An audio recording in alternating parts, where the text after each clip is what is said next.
So actually, this is how my character looks right now. So um, as you can see, intelligence right here, 3,121. That's pretty good. We want to go above 2.8k for sure that we get a good amount of damage out of the intelligence.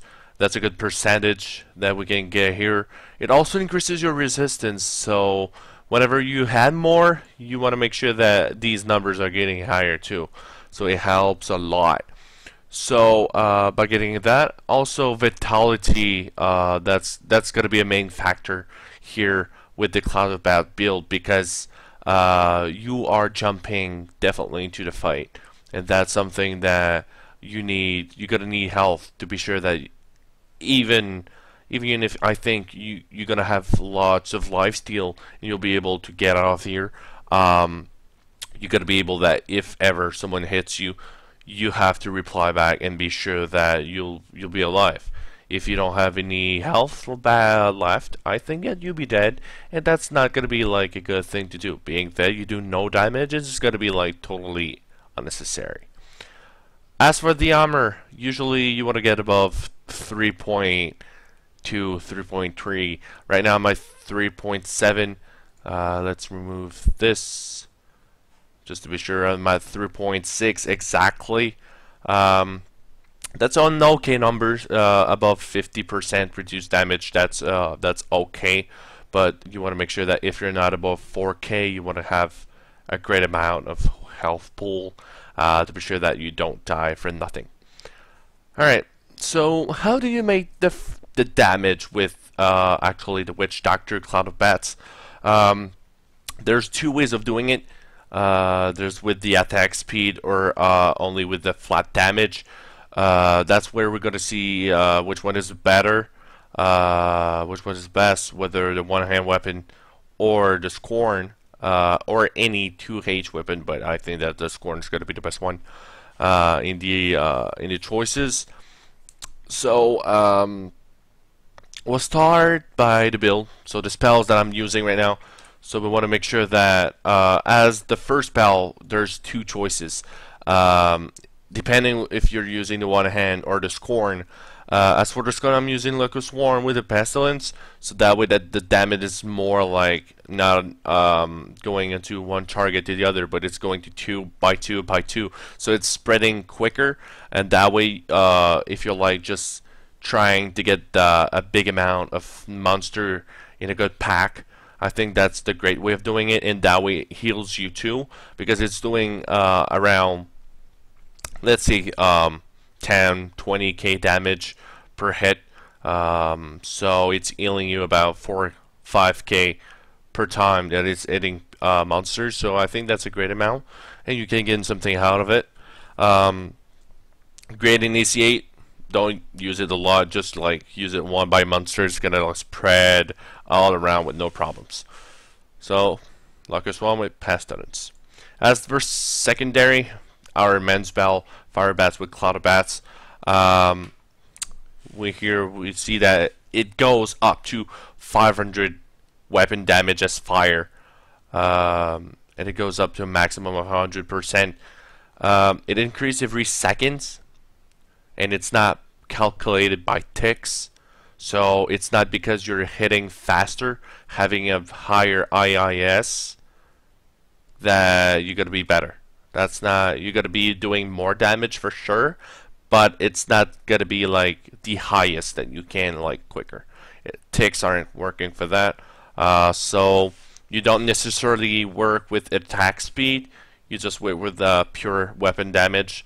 As for now, I think that's a good thing that you can be working with. As a defensive, as the first one spell or the Q spell, depending on what you're using, I'm using Spirit Walk with Honored Guess. I'm using that because Fire Bat, it's kind of like of a pain in the ass for mana, because of the challenging here. That's 66 mana while channeling. That's not really like a good thing. That whenever your mana is going down, you want to make sure that you have something to back up and back up that mana up. So with the Spirit Walk, with Honor Guest, you gain 50% of your maximum mana every second while in Spirit Walk. So that means that you gain 30% of your maximum mana um, for the whole thing. That's a good thing. As my second spell, I use Soul Harvest with Swallow Your Soul.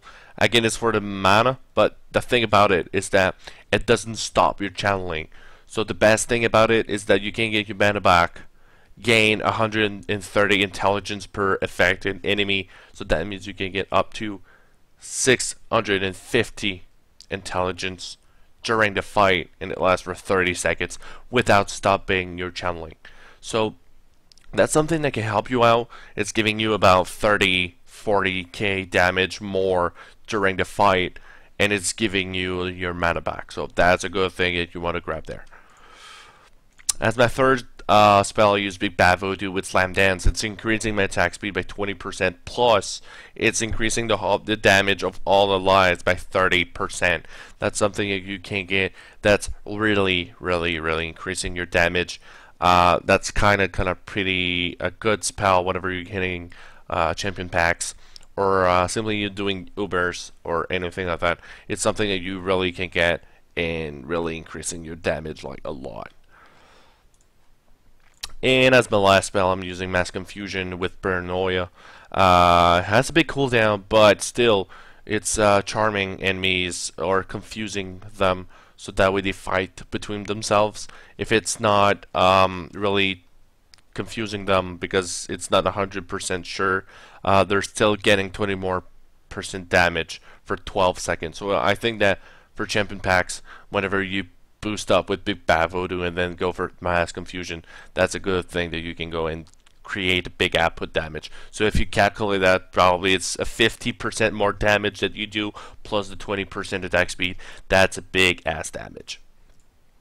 As for passive, I'm going with Blood Ritual because 15% of mana costs are paid with life. Since I'm having a big health pool, that's not really a big issue, and it's regenerating for 2% my maximum life per second.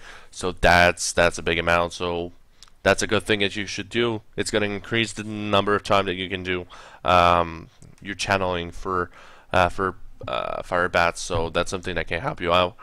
Also going with Gruesome Feast. That's mine. That's my own one, but that's not necessarily what that's gonna be the best.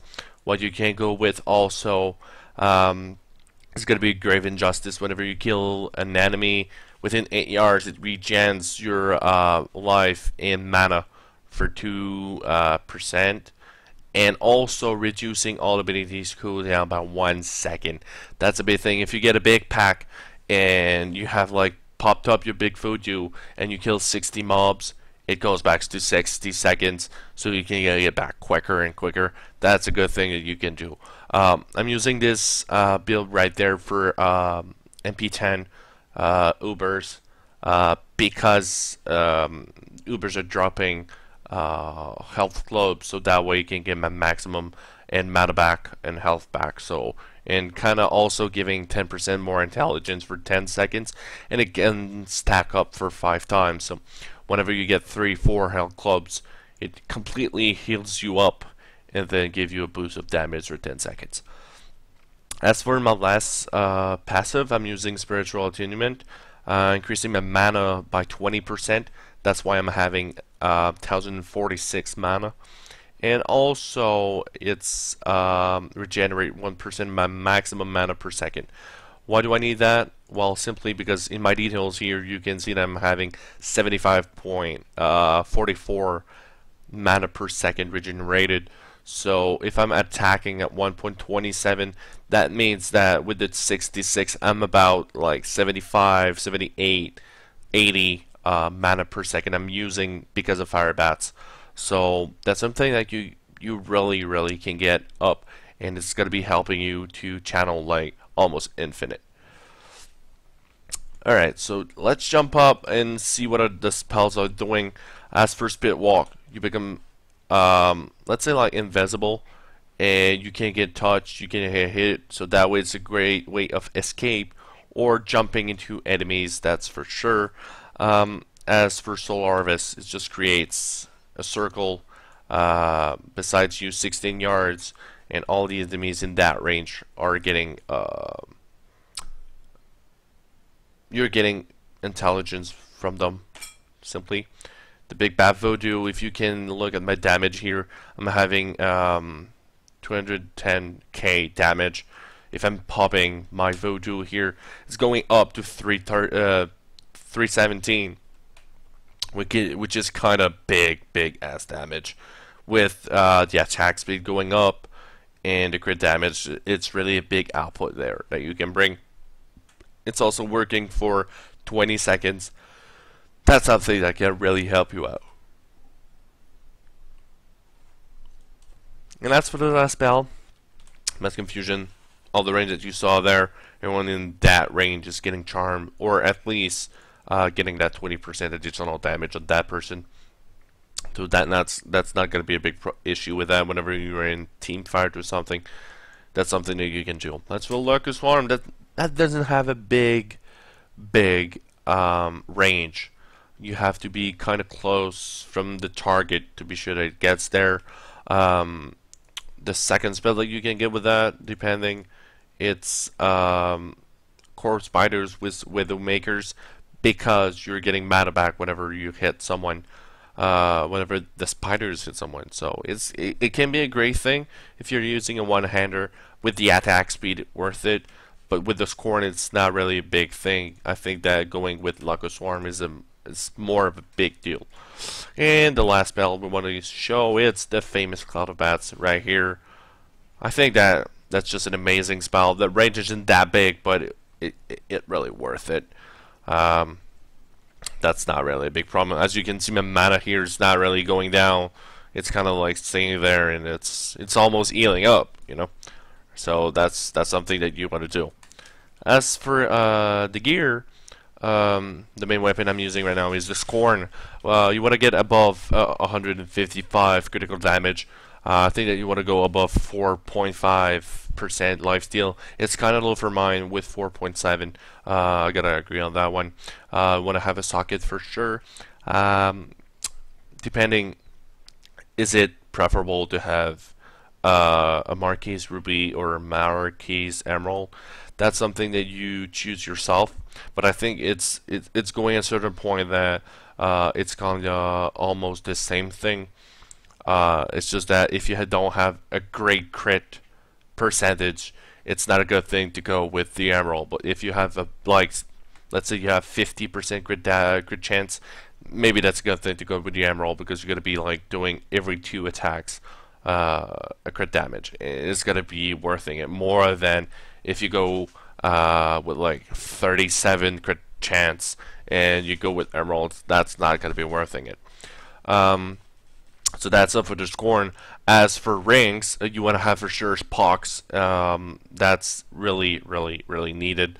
The Pox with, usually you go with average damage first.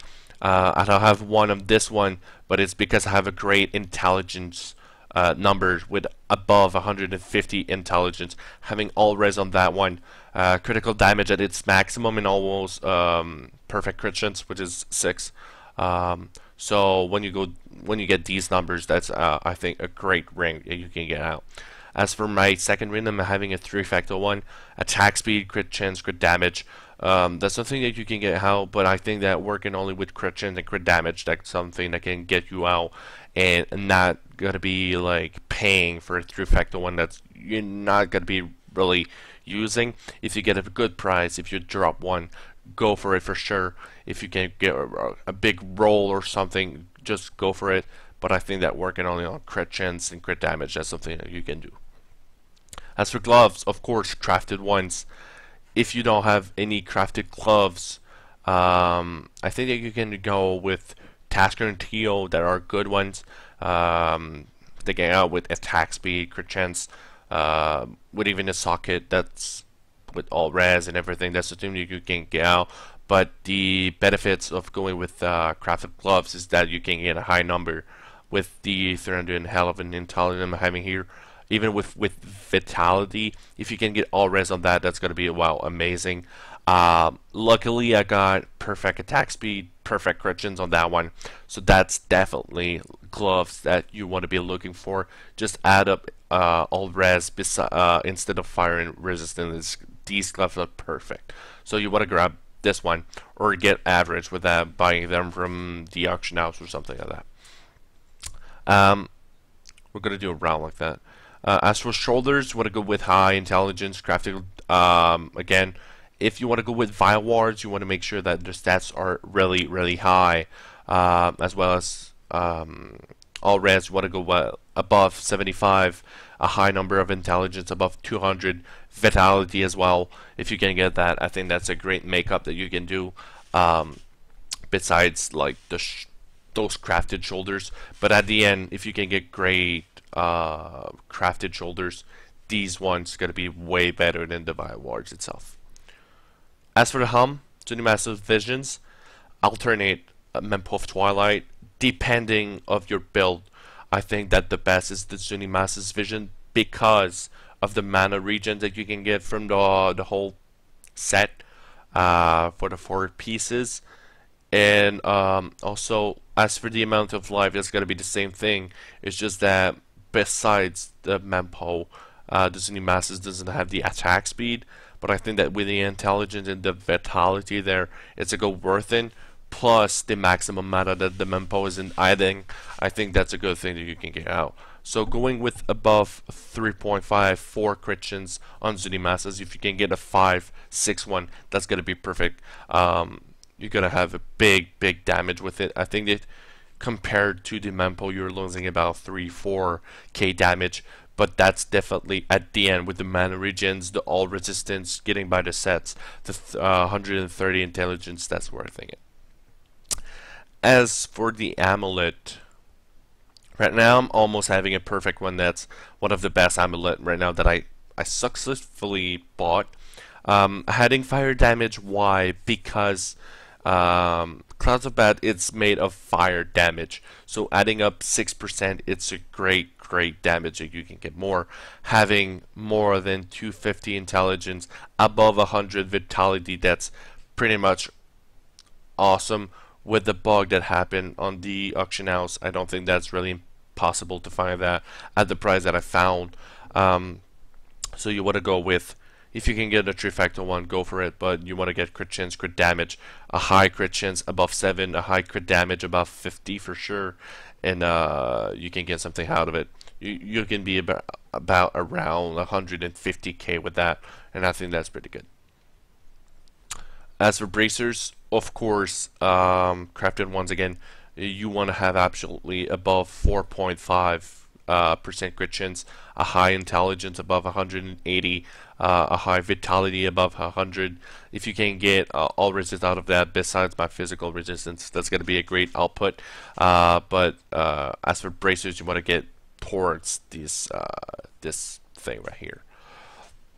Chest, Zunimasa's marrow for sure. 180 more intelligence, above 100 vitality, a big number of resistance. You want to make sure it's above 70 for sure. As for the socket 3, going with 54's gem. You don't need to go with 58s, they're not really worth anything for the price. You can get 3 of them for the same price of 1. So I think that for the plus 12 intelligence would mean like 250 damage. I think that paying 7 million instead of 21, that's something that you can get out.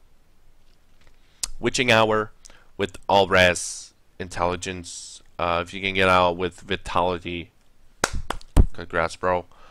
Attack speed, crit damage, attack speed 8-9, that's okay. Crit damage above 40, don't go below that. It's not gonna be like a good thing to pay like 15 millions for a bill of 40 and then have to buy another one. That's not really a good thing. As for myself, I'm choosing the Black Thorns for pants. Why? The amount of health that's really adding me. Right now I'm having 45, and when I put my pants on, I'm having 59. That's 14k health that my pants are giving me. With that 75 resistance to all elements, life on it, percent life, a big amount of vitality plus intelligence. I think that even though you're not getting the best boost of damage with it, it's giving you the resistance that you need. It's giving you the health that you're missing. So I prefer that you're going with Blackthorns. Boots, Zuni's Master's Trail with 8% poison damage, 8% poison damage. Don't go below that. 150 intelligence more, 50 vitality, all res above 60. The movement speed 12%. That's nothing that you can miss. So that's pretty much the items that you will need to get there. As for bracers, as alternate, you can go with Lacunes. They can be a good one with the attack speed, the crit chance. You can get something out of it that can be pretty good. It's just that the stats going to be lower, like the intelligence, vitality. I don't think that you can go above that. So that's not something that we got to be working with. But if you can get like an ace for startup, that's a good thing. So what we're going to do now is to show up how it works actually in the game itself. I'm not going to be using my follower, just simply because I really want to show you how it works in Inferno 8. So we're going to go to, let's see, Field of Misery and work it out. So I'm going to show you how actually I'm doing it. So we're going to jump in the fight and make sure that we get everyone up. See, because of my health pool that's pretty big, I'm getting out. Even with he hits him, that's not really an issue. The crits that you can see, the only numbers that you can see are actually crits. So you can get and see the numbers that are really like putting out of this build. So it's starting up with 1 million, 1.2, and then going up to, depending if you're having like the big bad voodoo on. I think that's something. I'm just gonna put my big bad voodoo just to show up how the damage is done right now. So it's as easy as that. It takes like a second to kill people. It's not as hard as that. You just jump in the fight. I haven't even do like the soul harvest spell. I didn't feel the need to. If I pop it, you can see my damage is going above 300 k just because of that with the health gloves here. Just going in the fight again. I haven't popped my Mass Confusion yet, so I'm gonna do it here. Pop him Locust. You can see my health going back. Mass Confusion.